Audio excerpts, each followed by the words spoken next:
en esta mañana quiero compartir un tema que creo que es muy importante y con el cual todos nosotros de una u otra manera luchamos y es difícil, y yo creo que a través de esta enseñanza y de esta palabra Dios va a traer claridad a nuestras vidas en ciertas cosas y sobre todo a traer fortaleza a nuestras vidas. Así que su palabra tiene ese propósito. Yo les invito a que me acompañen a orar al Señor en esta mañana. Padre, gracias por este día tan especial, Señor. Tú lo haces especial, Señor. Tú eres quien le da color, quien le da sentido a la existencia, a las cosas creadas, Señor. Tú eres esa esencia que está presente en todo, Señor, y que hace que todo, Señor, tenga sentido, Padre. En esta mañana estamos aquí, Padre, como, Señor, aquellos que desean aprender de ti, Jesús, como esos discípulos que desean aprender de su Maestro, de su Señor. En esta mañana te pedimos, Padre, que abras nuestros corazones y abras nuestras mentes, Señor, y uses tu palabra conforme sea el propósito en nuestras vidas, en cada uno de los que estamos. Señor, oramos y pedimos que tu palabra traiga sanidad, que tu palabra traiga restauración, traiga liberación, que tu palabra poderosa y bendita sea ungida por tu Espíritu Santo. En el nombre de Cristo te lo pedimos. Amén. Miremos por favor Hechos capítulo 4. Hechos capítulo 4. Desde el mes anterior estamos estudiando acerca de la iglesia primitiva o de los primeros cristianos, lo que fue la vida de ellos, cómo fue el comienzo de la iglesia y cómo fue también el desarrollo de la iglesia. Y hemos aprendido que los primeros cristianos se dedicaban a algunas cosas pero muy importantes, esenciales y necesarias para el desarrollo de la vida cristiana.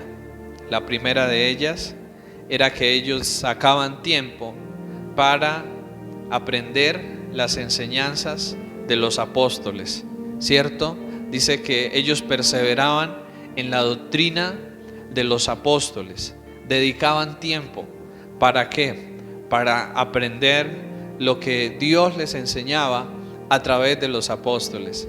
En segundo lugar, ellos también sacaban tiempo para tener comunión unos con otros, para compartir unos con otros, para hacer amistad.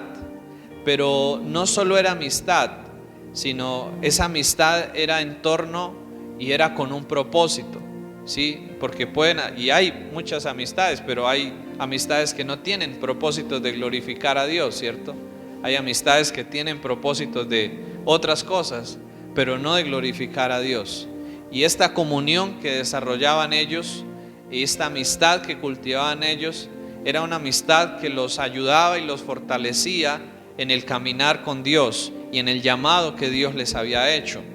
En tercer lugar, ellos perseveraban en el partimiento del pan, que es lo que vamos a hacer a continuación, luego en la reunión, participar de la cena del Señor.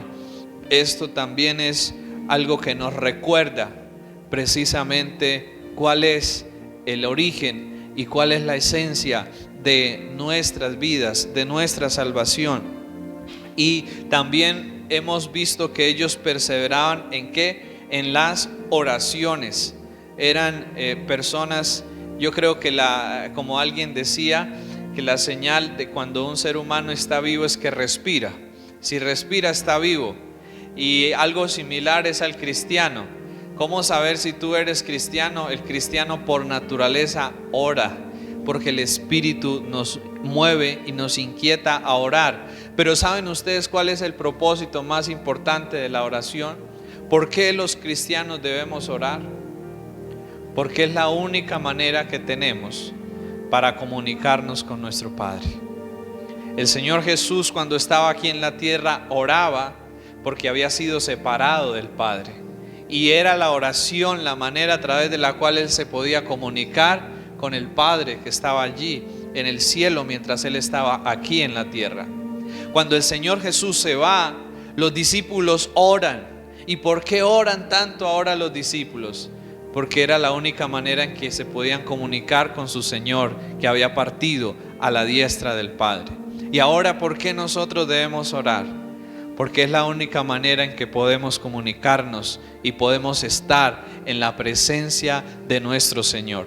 Así que la oración es tan esencial para la vida del cristiano. Sin embargo, sabemos que no es fácil perseverar en la oración. Nos da pereza a veces, nos ocupamos en otras cosas y no nos queda muchas veces tiempo, o no sacamos más bien el tiempo. Y esto va debilitando nuestra vida espiritual. Una de las características en los primeros cristianos era que oraban, y gracias a que oraban, el poder de Dios, la presencia de Dios fluía a través de la vida de ellos. ¿Sí? Es importante entender que podemos tener fortaleza en Dios. ¿Cuántos sabemos que en Dios tenemos fortaleza? Pero ¿cómo recibimos o cómo obtenemos esa fortaleza? A través de la oración. Cierto que sí, hay un medio, hay una manera de obtener y de llenarnos de esa fortaleza de Dios, y es a través de la oración. Luego mirábamos que los primeros cristianos eran generosos, practicaban el principio de la generosidad y daban y ayudaban a los necesitados y contribuían para la causa del Evangelio. Hoy vamos a mirar otra característica de los primeros cristianos. Hechos capítulo 4, versículo 1 al versículo 3. Dice así: hablando ellos al pueblo, vinieron sobre ellos los sacerdotes con el jefe de la guardia del templo y los saduceos, resentidos de que enseñasen al pueblo y anunciasen en Jesús la resurrección de entre los muertos. Y les echaron mano y los pusieron en la cárcel hasta el día siguiente, porque era ya tarde. Pasemos al capítulo 5 y ubiquémonos en el versículo 40 del capítulo 5 de Hechos. Ahí adelantico está. Y convinieron con él, y llamando a los apóstoles, después de azotarlos, les intimaron que no hablasen en el nombre de Jesús, y los pusieron en libertad. Y ellos salieron de la presencia del concilio, gozosos de haber sido tenidos por dignos de padecer afrenta por causa del nombre. Y todos los días en el templo y por las casas no cesaban de enseñar y predicar a Jesucristo. Bien, hoy vamos a mirar que la iglesia primitiva, los primeros cristianos, que son un modelo para nosotros hoy en día, era una iglesia o eran personas que perseveraban a pesar del sufrimiento. Perseveraban a pesar del sufrimiento. Y ese es el tema del cual vamos a hablar en esta mañana. Vamos a tocar el tema del sufrimiento, que es un tema tan difícil de entender por nosotros los seres humanos y tan difícil de manejar por nuestras vidas. El tema del sufrimiento. Cuando nosotros llegamos al Señor y empezamos a caminar con Dios, quizás todos tenemos la expectativa de que ahora los problemas se van a acabar, ahora no vamos a tener dificultades, ahora todo va a estar bien porque Dios está con nosotros. ¿Cuántos quizás hemos llegado a pensar eso? Yo lo pensaba en algún tiempo siendo cristiano. Bueno, No sé ustedes, pero en algún momento de mi vida yo pensaba y yo creía eso. ¿Sí? Si Dios está conmigo, no me va a ir mal, no voy a tener dificultades, no voy a tener problemas. Pero ¿qué sucede en la realidad diaria, en la realidad de la vida? Que llegan los problemas, ¿cierto que sí? Que llegan las dificultades, que llega el sufrimiento muchas veces a nuestra vida, aún caminando con Dios y aún muchas veces estando bien con Dios. Cuando uno dice estoy bien con Dios, he estado haciendo las cosas bien, y sin embargo llega el dolor, llega el sufrimiento, llegan las pruebas. En ese momento hay una crisis fuerte en nuestra fe, hay una crisis fuerte en nuestra vida, y empieza a surgir muchas preguntas en nosotros. Empiezan a venir la confusión y empieza a venir el desánimo sobre nuestras vidas. Ahora, el problema del dolor o del sufrimiento, como dijo C.S. Lewis, es el arma más potente que el ateísmo tiene contra la fe cristiana. El ateísmo dice que ¿cómo puede un Dios de amor permitir que en el mundo sucedan cosas como la guerra, como la enfermedad, el dolor y la muerte? Y especialmente cuando estas cosas le suceden a gente aparentemente buena e inocente. ¿Qué piensan ustedes frente a ese razonamiento? ¿Cierto que lo pone a uno a pensar? Sí, sí nos pone a pensar eso. Y quizás de pronto hasta nosotros lo hayamos pensado también, que el enemigo nos lo haya también puesto en la mente. ¿Cómo Dios, si es bueno, permite el sufrimiento en la humanidad? ¿Sí? Y a veces más en gente que uno dice gente buena, aparentemente inocente. ¿Qué podríamos nosotros decir frente a ese argumento? Y entonces ellos dicen que no es un Dios de amor, porque es indiferente al dolor y al sufrimiento humano.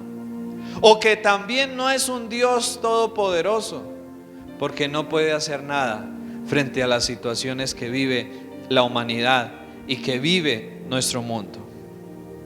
Ahora, ¿qué podemos nosotros pensar? Yo creo que lo mismo podrían haber pensado los apóstoles. ¿Y los apóstoles qué estaban haciendo? ¿Estaban haciendo algo malo? ¿Qué estaban haciendo los apóstoles? Estaban predicando. ¿Y estaban predicando herejías? No, estaban predicando la verdad. Estaban haciendo la voluntad de Dios, lo que Dios los había enviado a hacer. Sin embargo, ¿con qué se encontraron? Con aplausos, con felicitaciones, con premiaciones. Se encontraron que los metieron a la cárcel por esa razón, que los azotaron, que los amenazaron, que los discriminaron, ¿cierto? Los intimidaron por estar haciendo eso. Y yo creo que podrían ellos también haber tenido ese pensamiento, no, bueno, y si nosotros estamos haciendo lo que Dios nos ha mandado a hacer, ¿por qué tenemos problemas? ¿Por qué tenemos estas cosas? Si más bien la gente debería felicitarnos, Dios debería ponernos en lo alto porque estamos haciendo su voluntad. No fue así. Tuvieron muchos problemas. Inclusive versículos más adelante vemos a Esteban siendo apedreado y muerto apedreado. Y luego de ahí en adelante todos los demás apóstoles también mueren por la causa de Jesucristo. Y entonces nosotros encontramos allí, ¿y qué? ¿Cierto? Es como contradictorio que si Dios está con nosotros, ¿por qué a veces nos salen mal las cosas? Si Dios está con nosotros, ¿por qué a veces nos pasan cosas duras, porque a veces nos pasan cosas terribles. ¿Por qué? ¿Por qué sucede eso? ¿Sí? Es lo que quiero en esta mañana que podamos tratar de mirar y que podamos tratar de entender. Ahora, los primeros cristianos nos brindan un ejemplo impresionante a nosotros. Impresionante.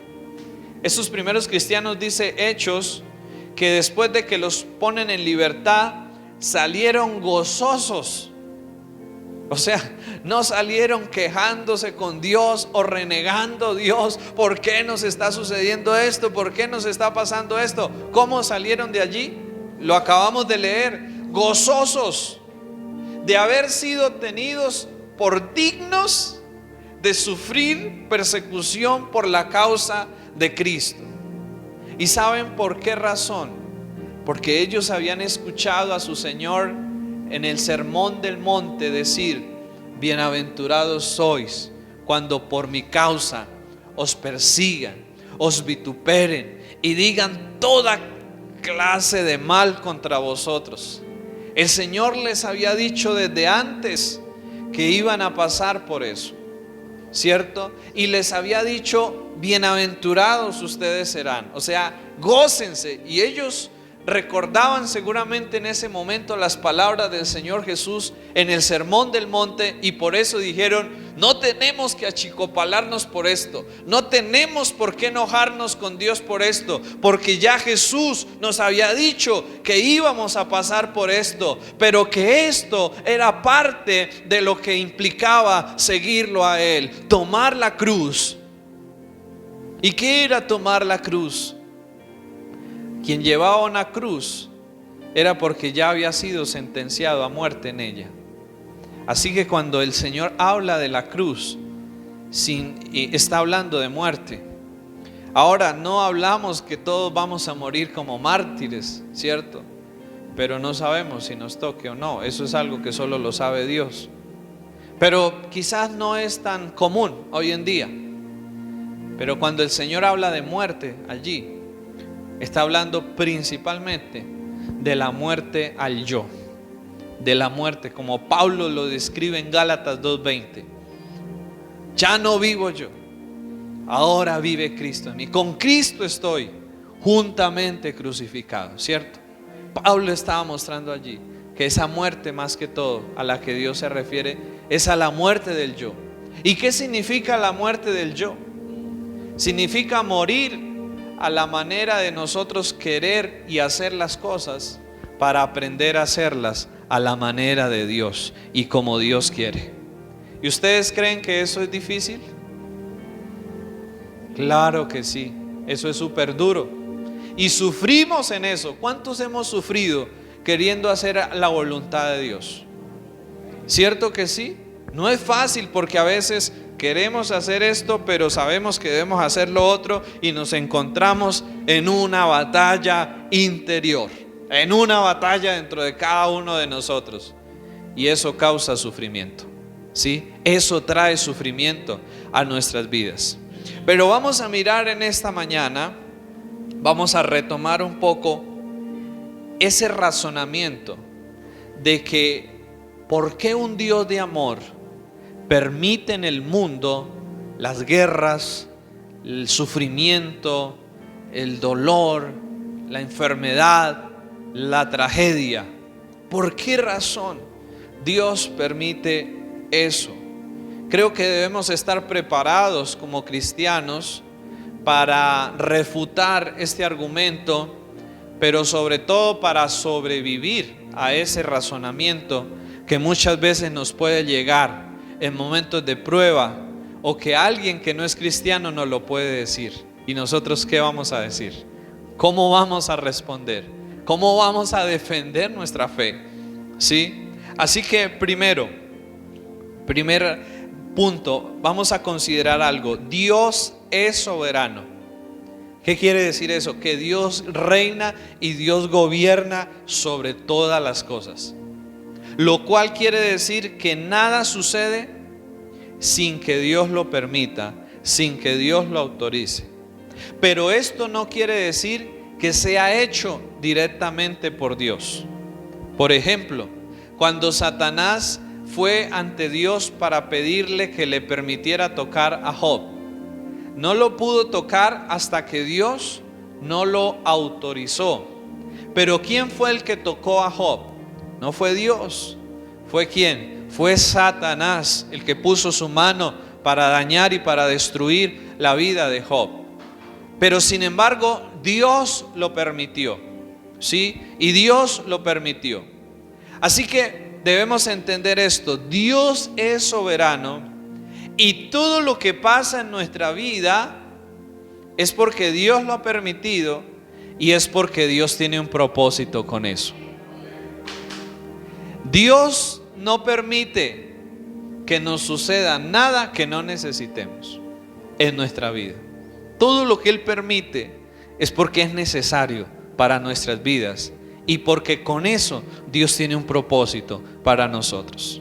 En segundo lugar, aunque es verdad que en el mundo hay mal y hay mucho sufrimiento, también es verdad que es más el bien que hay y lo bueno que hay en el mundo que lo malo que hay. ¿Cuántos podemos ser conscientes de eso? Aunque en el mundo hay dolor, aunque en el mundo hay sufrimiento, son más las cosas buenas y lo bueno que hay en el mundo. ¿Por qué razón ustedes creen que nos aferramos tanto a la vida? Porque de una u otra manera, aunque la vida sea difícil, la vida es hermosa, la vida es bella, y son más las cosas buenas que encontramos en ella que no las cosas malas, que no las cosas difíciles. Y por eso el ser humano nos aferramos tanto a la vida y nadie queremos morirnos, ¿cierto? Queremos y nos aferramos a la vida, y si estamos en peligro de perder la vida, buscamos la manera de evitar a toda costa que eso suceda, ¿cierto? Y eso nos debe llevar a concluir algo: que es mayor lo bueno que hay en el mundo que lo malo que hay en el mundo. En tercer lugar, nuestras mentes son limitadas y no pueden comprender la grandeza de la sabiduría y del actuar de Dios. Nuestras mentes son pequeñas y limitadas, lo cual no permiten que comprendamos en su totalidad el obrar y el actuar de la sabiduría de Dios. Eso es tan importante porque nosotros somos criaturas creadas y somos finitos, somos limitados, y esas limitaciones van aún dentro de nuestra capacidad de pensar y de razonar las cosas, y no podemos llegar a comprender por esa razón toda la manera en que Dios obra y actúa a través de su sabiduría. Pero además debemos entender algo: es muy altivo y soberbio de nosotros usar la mente para cuestionar a Dios, usar el pensamiento para cuestionar a Dios, para alegar con Dios, para discutir con Dios. Eso es un acto de grande soberbia de nuestras vidas, que Pablo lo describe en Romanos 9:20 de la siguiente manera. Pablo dice lo siguiente en Romanos 9:20: mas antes, oh hombre, ¿quién eres tú para que alterques con Dios? Dirá el vaso de barro al que lo formó: ¿por qué me has hecho así? Miremos lo que Pablo está diciendo acá. ¿Quiénes somos nosotros? ¿Para qué? Para altercar con Dios. Y Pablo pone un ejemplo y dice: ¿acaso el vaso de barro le va a decir al que lo formó: ¿por qué me has hecho así? Pablo está diciendo que no somos nadie para cuestionar la manera en que Dios permite y hace las cosas. Amén. Porque somos creados por Dios, pero el Señor es Él, y el que sabe cómo se hacen las cosas es Dios y no nosotros. Así que cuando no somos nosotros mismos lo que determinamos lo que es correcto o no, solo el Creador de todo lo puede hacer. Debemos creer esto en nuestra mente y corazón. Así lo entendamos o no, cualquier cosa que Dios permita o haga es correcta y está bien, porque en Él no hay injusticia, porque Él es verdad, porque Él es rectitud, porque Él es el que todo lo sabe y el que sabe cómo hace las cosas. Así que cuando pasen cosas que no podamos entender, no debemos usar eso para cuestionar o altercar con Dios, sino que más bien debemos recordar que Dios sabe el por qué permite las cosas y el para qué permite las cosas. Amén. Pero en cuarto lugar, realmente en el mundo no existe ninguno bueno ni ninguno inocente sufriendo. En el mundo no existe ninguno bueno ni ningún inocente sufriendo. Miramos por favor Romanos capítulo 3 versículo 10. Y alguien que me ayude a buscar Lucas capítulo 18 versículo 19. Romanos 3:10 nos dice lo siguiente: como está escrito, no hay justo, ni aún uno, ¿cierto? Y luego en el versículo 23 dice: por cuanto todos pecaron y están destituidos de la gloria de Dios. ¿Y qué dice Lucas 18:19? Si alguien lo encontró, hermano Edgar.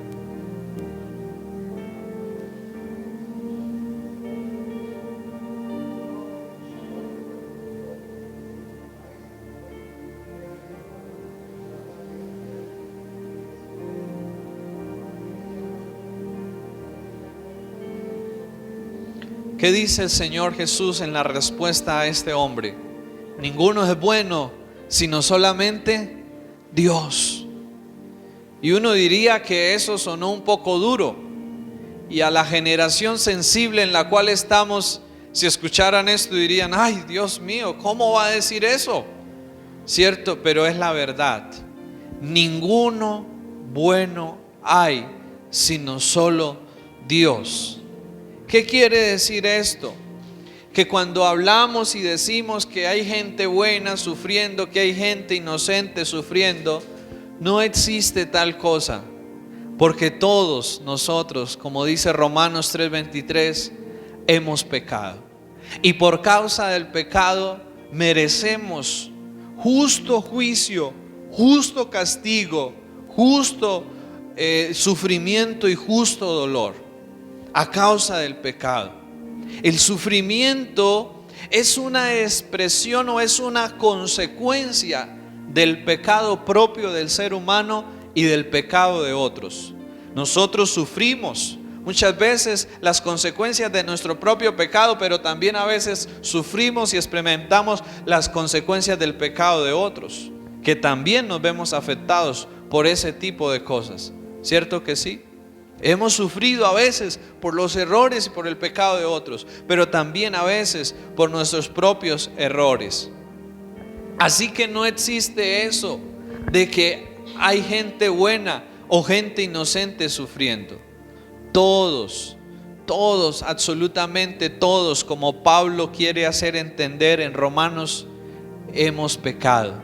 Y por tal razón estamos bajo la ira de Dios. Y necesitamos con urgencia de un Salvador, y necesitamos con urgencia reconciliarnos con Dios y volver nuestro corazón a Dios.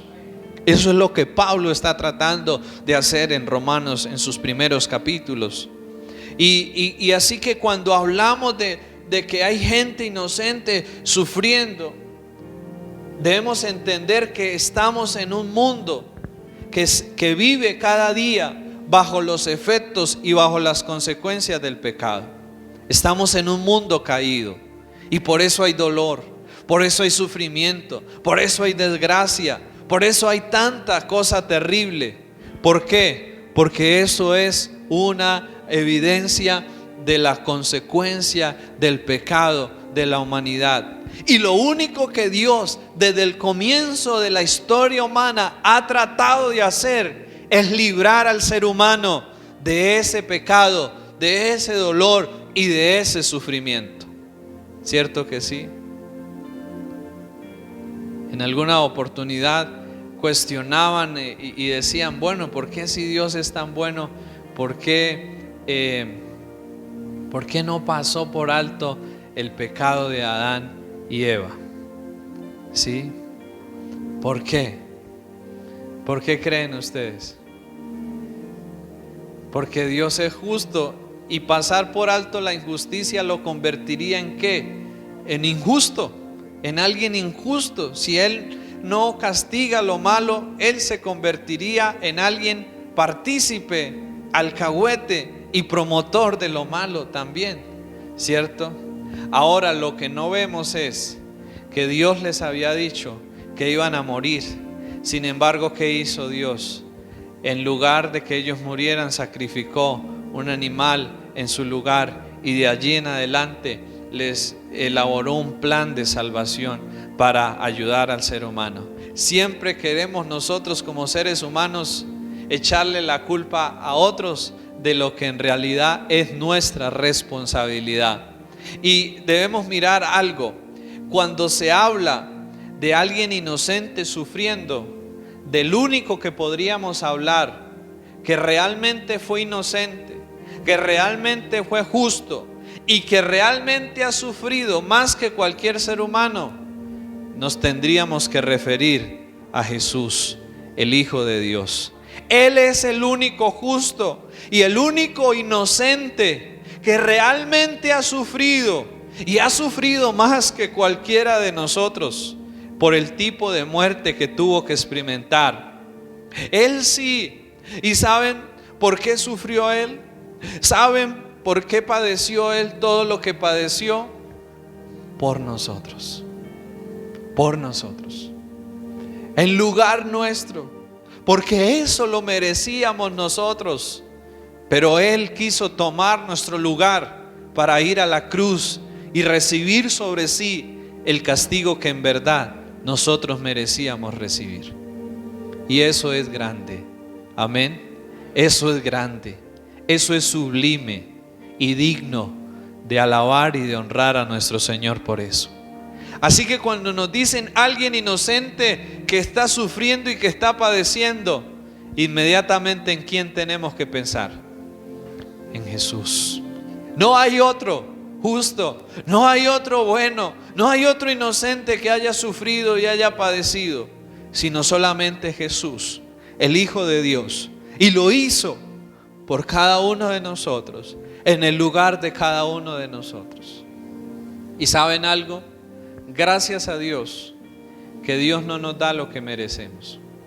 Porque si Dios nos diera lo que merecemos, eso era lo que nosotros merecíamos.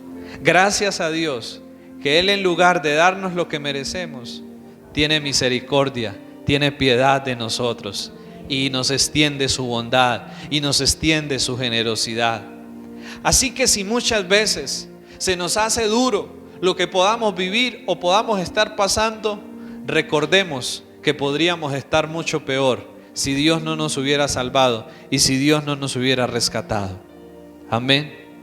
Debemos recordar eso en cada momento de nuestra vida y darle gracias al Señor Jesús por lo que Él ha hecho. Primera de Pedro 3:18 nos dice lo siguiente. Primera de Pedro 3:18 dice así: porque también Cristo padeció una sola vez por los pecados, el justo, ¿por quiénes? Por los injustos. Qué tremendo eso, ¿no? El justo, ¿por quién? Por los injustos. O sea que nosotros no somos justos. Él es justo.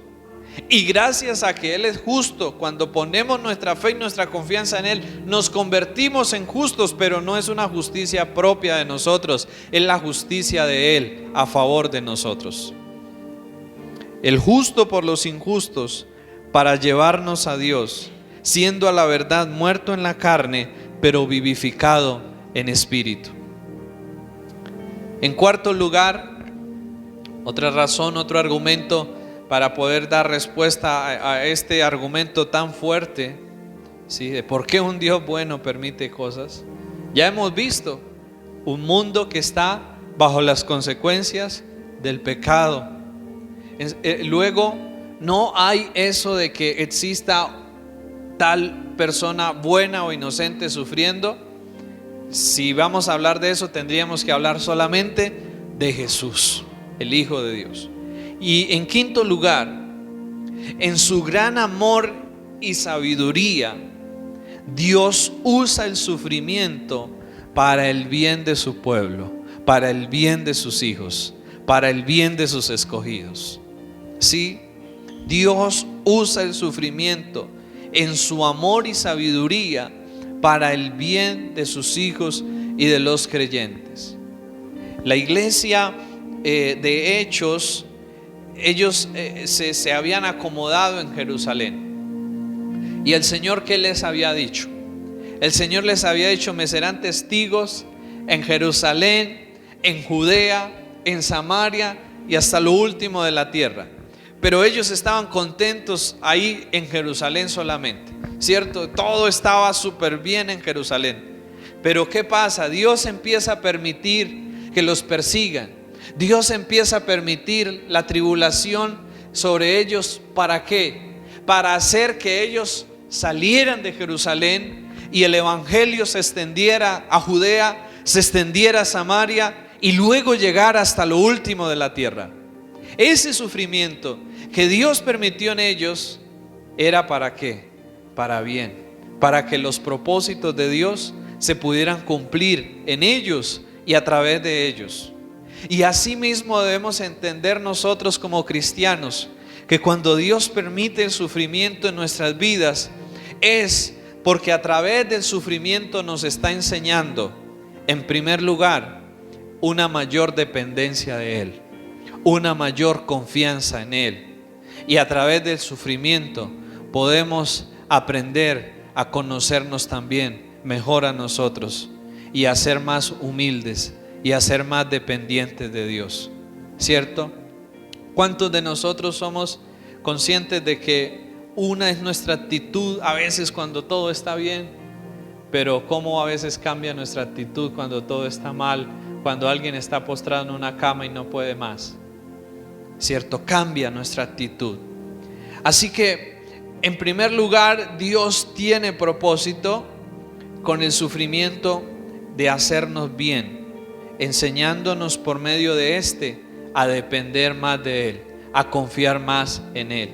Y luego, para formar nuestro carácter a la imagen del carácter de Cristo. Es decir, que a través del sufrimiento Dios nos cambia y Dios nos transforma. Dios usa el sufrimiento como ese cincel, como ese martillo que nos rompe, que nos quebranta, pero que nos permite ser moldeables en las manos de Dios para que tomemos la imagen que Él quiere darnos a cada uno de nosotros. Y no es fácil, pero los que hemos pasado por tantas pruebas y tribulaciones en la vida, hoy podemos decir gracias a Dios por lo que nos ha sucedido. ¿Cierto que sí? Quienes somos conscientes de que Dios obra a través de todo, en lugar de amargarnos o de resentirnos, le damos gracias a Dios por todo. Y entendemos que si Dios permitió eso en mi vida, era porque yo lo necesitaba. Sí, era porque algo quería Dios hacer en mí. Dios no desperdicia nada. Dios con todo tiene un propósito y con todo está haciendo algo en nuestra vida.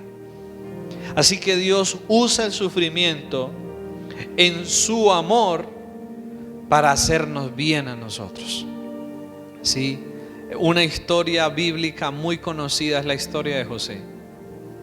Todo lo que tuvo que pasar José, ¿cierto? ¿Cuántos conocemos la historia de José? Qué historia tan dura, ¿cierto que sí? Y uno diría, qué pobre muchacho ese si le tocó duro, ¿cierto? Pero Dios usó todo ese proceso de rechazo, de intento de muerte, de injusticia, de estar en la cárcel, de tantas cosas que vivió, de pobreza, de estar extranjero. ¿Para qué usó Dios todo eso? Para hacerle bien. Cuando vemos al pueblo de Israel atravesando en el desierto, y uno diría, Dios como que no sé cómo saca al pueblo de la esclavitud y lo lleva a un desierto, que los lleve a un paraíso de una vez a descansar. Pobres, estaban esclavos, debería ponerlos por allá en un paraíso, pero se los lleva a un desierto. Y uno diría, Dios como que no tiene sentido lo que Él hace, pero sí tenía sentido. Porque en el desierto Dios estaba trabajando en ellos para enseñarles a que no solo de pan vivirían, es decir, para enseñarles a que no dependieran de sí mismos ni de las cosas de este mundo, sino para que lo conocieran a Él y lo amaran a Él y dependieran de Él. A veces los lujos, las comodidades de esta vida nos llevan a desviarnos de en quien debe estar puesto nuestro corazón. Y a veces Dios tiene que separarnos de esas cosas para que podamos fijarnos en Él. A veces Dios tendrá que quitarnos cosas para que entendamos que nuestro mayor bien es Él y no otras cosas. A veces Dios tendrá que hacer eso, pero lo hace para bien de nosotros. A veces Dios tendrá que quitar gente de nuestra vida. Hay gente que quizás va a morir y Dios tiene un propósito con eso, porque Él sabe lo que hace. Y todo será para el bien de nosotros. Dice Romanos 8:28, y sabemos que a los que aman a Dios, todas las cosas les ayudan para bien. No dice algunas, o no dice las cosas buenas que les pasan, dice todas las cosas. Y eso involucra todo. Pero Dios está obrando. Por lo tanto, Dios es amoroso y misericordioso, incluso cuando en el presente Él permite que vengan a nuestras vidas pruebas y sufrimientos. Y en último lugar, el sufrimiento en la vida del cristiano, a diferencia del incrédulo, es temporal. Es temporal. Pablo lo llama esta leve tribulación momentánea. El sufrimiento en el cristiano es temporal. ¿Qué quiere decir temporal? Quiere decir que es por poco tiempo y que no va a durar toda la vida ni toda la eternidad. Un día Dios va a poner fin al sufrimiento en su pueblo y les va a dar gozo y dicha por toda la eternidad. Como dice Apocalipsis capítulo 21, versículo 4. Enjugará Dios toda lágrima de los ojos de ellos, y ya no habrá muerte, ni habrá más llanto, ni clamor, ni dolor, porque las primeras cosas pasaron. ¿Cuántos podemos alabar al Señor por eso? ¿Cuántos le podemos dar gracias por eso? Que en el cristiano, aunque tengamos que pasar por dificultades, no serán para siempre. Dios ha prometido y tenemos esa esperanza que un día Él nos va a liberar completamente del dolor y del sufrimiento y nos va a dar la plenitud, la dicha y el gozo por toda la eternidad. Diferencia a los que no son cristianos, que lo único que espera para ellos será dolor, sufrimiento eterno. Alguien decía que para el cristiano el único infierno que puede llegar a experimentar son sus momentos duros en esta tierra, pero que luego un día su Salvador lo llevará a la eternidad a disfrutar. Y que para el incrédulo, el único cielo que podrá disfrutar será aquí en la tierra, porque cuando muera y vaya a la eternidad, será el lloro y el crujir de dientes. Por eso, como cristianos, aunque suframos y pasamos por cosas duras acá, y veamos muchas veces a los incrédulos que les va bien y les va mejor y viven aparentemente dichosos y felices de la vida, recordemos cuál va a ser el final de cada uno y recordemos cuál va a ser el destino de cada uno. Nosotros, aunque suframos en parte acá, un día iremos a la presencia del Señor y recibiremos la recompensa y el galardón de la vida eterna. Pero ellos que vivieron acá haciendo lo malo y disfrutando aparentemente y haciendo y deshaciendo, allí vendrá el juicio, el castigo y el lloro y el crujir de dientes. Y allí entenderemos que valió la pena y alabaremos al Señor por su gracia y por su misericordia sobre nuestras vidas, por toda la eternidad. Charles Spurgeon decía que el mismo sol que endurece el barro es el que derrite la cera. El mismo sol que endurece el barro es el que derrite la cera. Y así mismo sucede en la vida de los seres humanos. Frente a las pruebas y las tribulaciones, a algunos se les ablanda el corazón, se rinden a Dios, pero hay otros que se les endurece el corazón y se enojan más contra Dios y se resienten más contra Dios y contra la gente. Pero eso lo único que evidencia es el estado del corazón del ser humano. Por eso yo les invito en esta mañana, amados hermanos, que las pruebas y las tribulaciones no nos endurezcan el corazón contra Dios ni contra nadie, sino que más bien nos dejemos moldear, quebrantar, transformar y cambiar por Dios a través de ellas. Amén. Primera de Tesalonicenses 5:18 nos dice un principio clave en la vida cristiana, que debemos dar gracias a Dios en todo y por todo, porque esa es la voluntad de Dios, que le demos gracias por todo y en todo tiempo, porque Dios está haciendo algo para el bien de nuestras vidas a través de eso.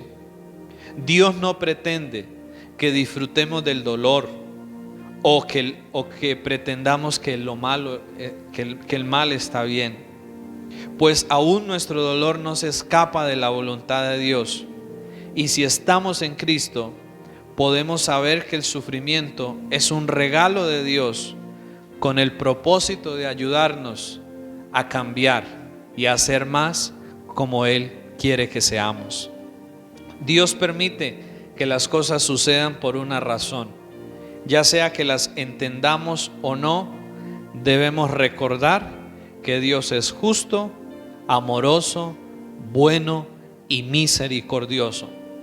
A menudo nos suceden cosas malas que simplemente no entendemos, pero en vez de dudar de Dios, en vez de cuestionar a Dios, en vez de enojarnos contra Dios, lo que debemos hacer o como debemos reaccionar es confiando en Él y descansando en Él. Amén. Cerremos por favor nuestros ojos. Señor, te damos gracias en esta mañana, Padre, porque tu palabra es tan clara, es tan contundente, Señor. Es como esa espada de dos filos, Señor, que penetra lo más profundo de nuestras vidas. Padre, en esta mañana nos has hablado, Señor, sobre la necesidad de comprender que aún el sufrimiento también es parte de aquello que dentro de tu voluntad está para nuestras vidas y con lo cual tienes un propósito, Señor.